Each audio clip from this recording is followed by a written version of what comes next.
Parliament को न्याय नहीं मिल पाएगा तो एक आम व्यक्ति न्याय की अपेक्षा कैसे रख सकता है। इसलिए राज्य सरकार, चूंकि झारखंड मुक्ति मोर्चा की सरकार है और शहीद सुनील महतो झारखंड मुक्ति मोर्चा के अंग थे, हिस्सा थे, मैं सरकार से ये मांग करता हूं।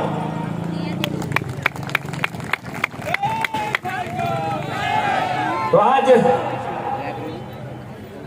ये मेरे लिए भी गर्व का विषय है और शायद ये झारखंड के इतिहास का पहला विषय होगा कि हम प्रत्याशी हैं कोयलांचल का और नारा अगर जमशेदपुर में लग रहा है तो ये भी गर्व का विषय है।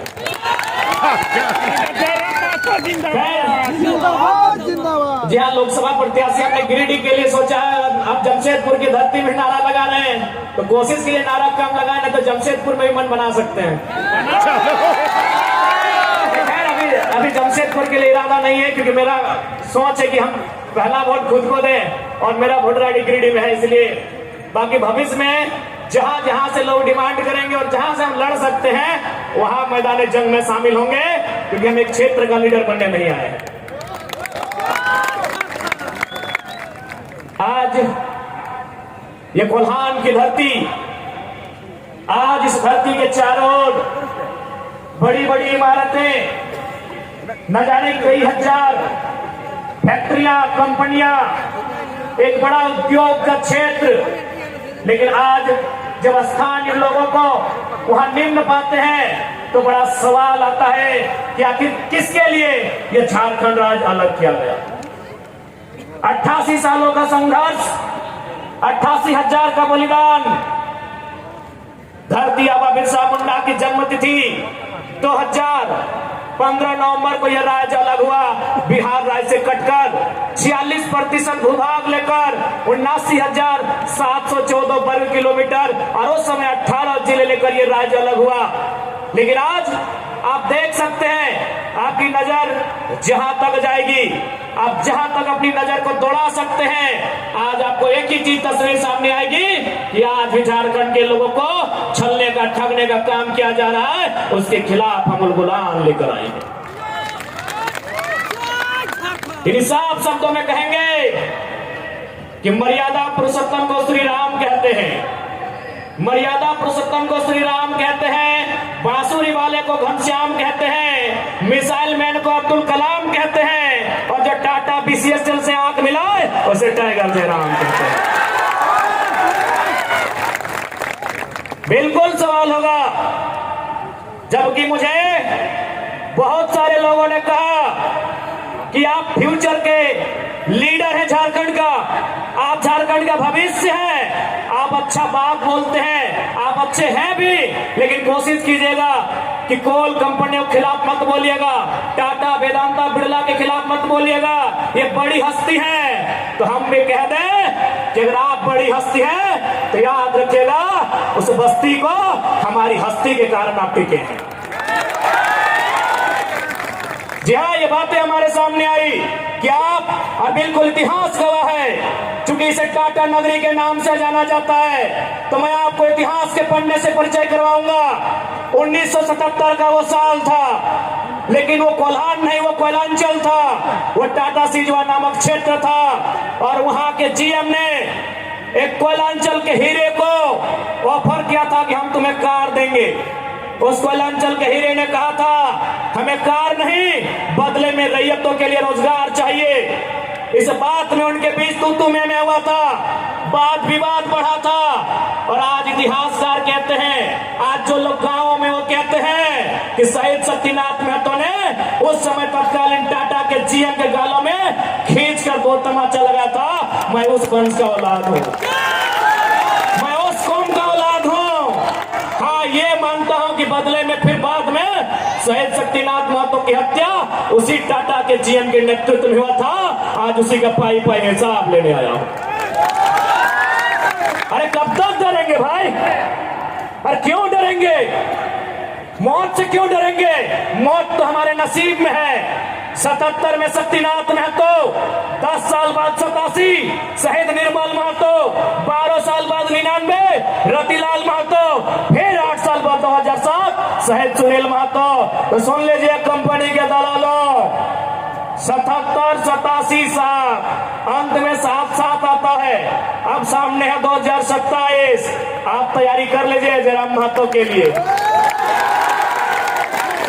लेकिन इस बार भूल मत कीजिएगा, क्योंकि मैं अपने समर्थकों को साफ साफ कह दूंगा, बिल्कुल, क्योंकि आज विधायक सांसद की औकात नहीं है इन कई लाख करोड़ के कंपनियों के खिलाफ बात करने की, लेकिन एक साधारण सा लड़का इनके खिलाफ बात करता है।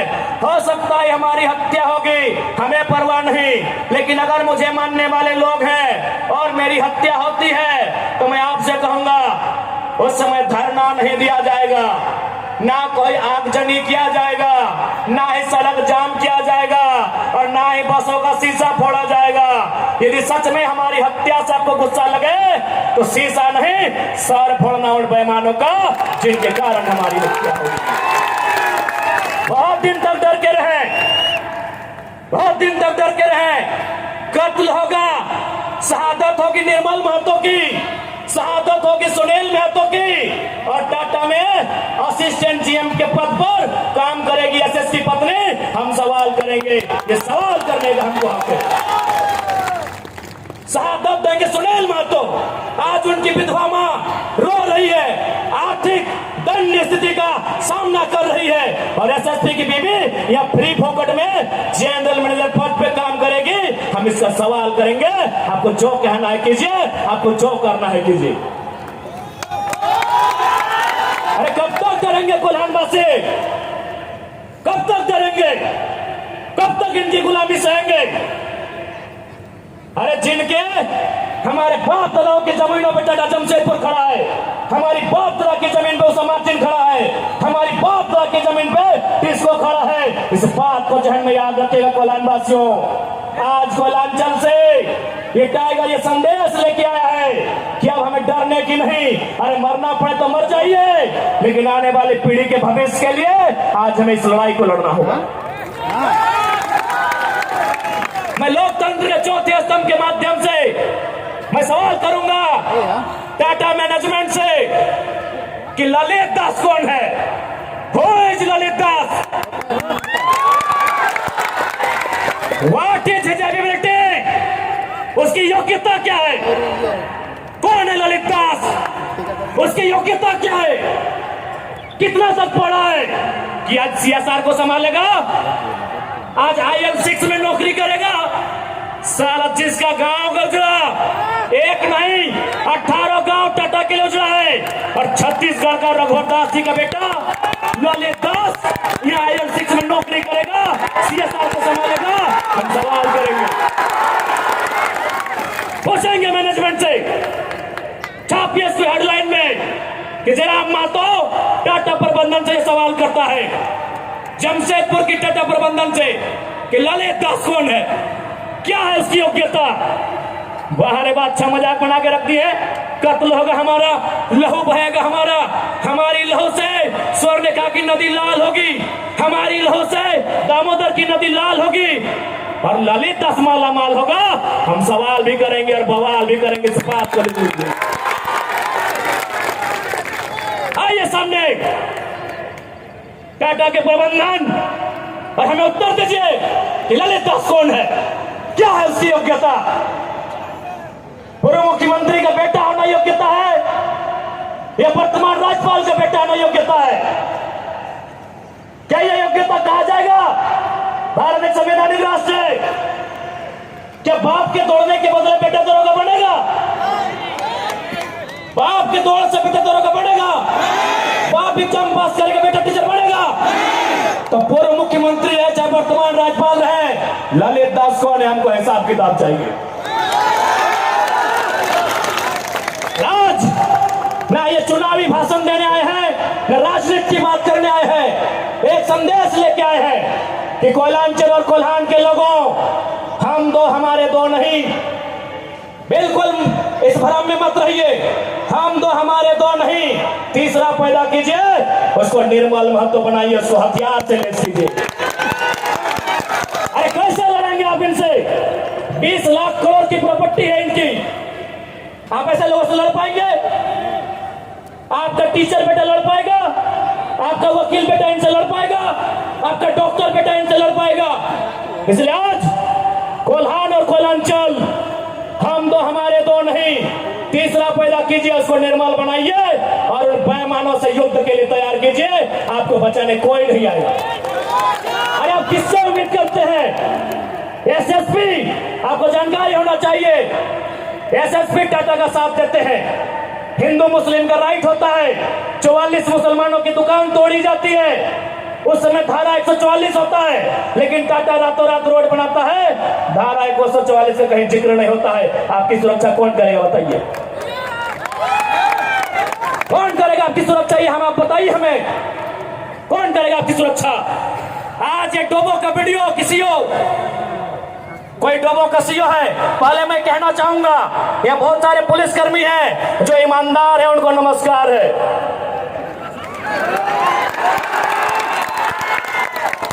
आईएएस रहे चाहे आईपीएस रहे, जो ईमानदार है उनको नमस्कार है। अगर कंपनी में भी ईमानदार लोग हैं तो ईमानदार है, उनको नमस्कार है। लेकिन सुनने में आया है कि डोबो का सीओ 20,000 रुपया प्रति एकड़ अपने बाप का जमीन मोटेशन करवाने के नाम पे मांगता है। ऐसे सीओ को जो डोबो का सुनने में आया है, उसको दोहमोनी में लेकर डुबा दीजिए। इस बात को हम चिन्ह ठोक के कहेंगे। उसका बाप का जमीन है क्या? 20,000 नहीं, 20 पैसा नहीं मिलेगा, 20 पैसा नहीं मिलेगा। वीडियो का बाप का जमीन है, सीओ का बाप का जमीन है क्या? लेकिन आपके बाप का दादा का ये जमीन है, ये 4000 साल से हम ये खेती बाड़ी करते हैं, ये हमारा प्रमाण है। अरे अब तो दुनिया के वैज्ञानिक मान रहे हैं कि सबसे पहला इंसान सिंहभूम से निकला था। आप गर्व कीजिए अपने इतिहास पर, आप गर्व कीजिए अपने इतिहास पर। ये हम नहीं कह रहे, ये दुनिया की रिसर्च की टीम कह रही है कि जब दुनिया जल में था और जल से जो मिट्टी का कण पहले बाहर आया था और सिंहभूम का इलाका था, ये दुनिया के रिसर्च टीम कह रही है। यानी ये जमीन हमारी है, ये भूमि हमारी है, और आज यहाँ हम बेगाने बन के बैठे हैं। आज यहाँ हम दर बदर की ठोकरें खा रहे हैं। आज हमारे यहाँ कत्ल किया जा रहा है और एकदम साल दर साल किया जा रहा है। 77 में, 87 में, 97 में, 7 में एकदम कंटिन्यूली हमारा कत्ल किया जा रहा है। और आज हम हाथ धर के बैठे हैं। आज हम कहना चाहेंगे, आज बिल्कुल अगर हम होते निर्मल दा के समय, यदि हम होते सुनील दा के समय, कसम से आंख से आंसू नहीं बहाते, कसम से आंख से आंसू नहीं बहाते। उनकी मौत के साथ साथ और 100 लोगों को मरने के लिए तैयार करते हैं और आंख से आंसू नहीं, उनको नदी में बहाते जो उनकी मौत का कारण बने थे। हमने आंख से आंसू बहाया, हमने अनाथों जैसा अनुभव किया कि हमारे लीडर चले गए। अब रोने का समय नहीं है, अब बिलखने का समय नहीं है, इंतकाम का समय है। क्योंकि आने वाला 20 साल बाद आने वाली पीढ़ी ना वो निर्मल दा को पढ़ने का समय जुटा पाएगी, ना वो बिरसा मुंडा को पढ़ने का समय जुटा पाएगी, ना वो शेख भिखारी को पढ़ने का समय जुटा पाएगी। आने वाली पीढ़ी सवाल भी नहीं कर पाएगी। इसलिए आज आपको अपने हर एक घर से, हर एक परिवार से एक एक औलाद को, चाहे बेटा या बेटी रहे, एक एक औलाद को फौलाद बनाना होगा। ये आज मैं कोल्हान वासियों को कहना चाहूंगा।